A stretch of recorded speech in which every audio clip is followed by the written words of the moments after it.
আর এই মুহূর্তে যে খবরে চোখ রাখবো, নিউ টাউনের ঘুনি বস্তি আইএসএফ বিধায়ক নওশাদ সিদ্দিকী। আপনাদের মাথায় থাকবে এই বস্তিতেই কদিন আগে আগুন লাগে এবং তা নিয়ে বেশ রাজনৈতিক টানাপোড়েন। কি বলছেন নওশাদ, শুনবো। বলুন আমার কথা, আমি ভুল বলছি? ওই অফিসারের বাঁধ আমি ছুটিয়ে ফেলতাম যদি আমি থাকতাম।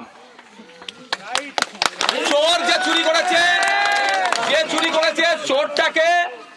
চোরটাকে সর্বোচ্চ শাস্তি দেওয়া হোক। চোরেদের বিপক্ষে আমরা সবসময় নাকি, যে চুরি করবে তাকে ছাড় দেওয়া যাবে না।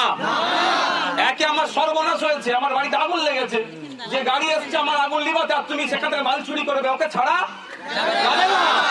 কিন্তু কোন অফিসার ছিল, আমিও খোঁজ নেবো, যে তুমি এইরকম ভাবে আপনি বলছেন যে আগে ওটা ম্যানেজ জোগাড় করে দাও, তারপরে আমি তোমার বাড়ি পুড়িয়ে চেক করবো। মানে এটা কি? এখানে সন্দেহ আমার থেকে যাচ্ছে। চুরি হয়েছে না চুরি করানো হয়েছে সেটাও তদন্ত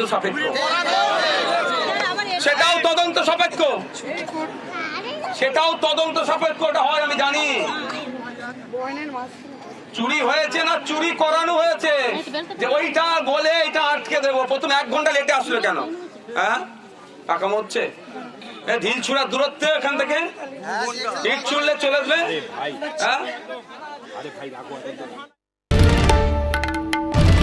বাংলার আওয়াজ, বাঙালির আবেগ, জি 24 ঘন্টা।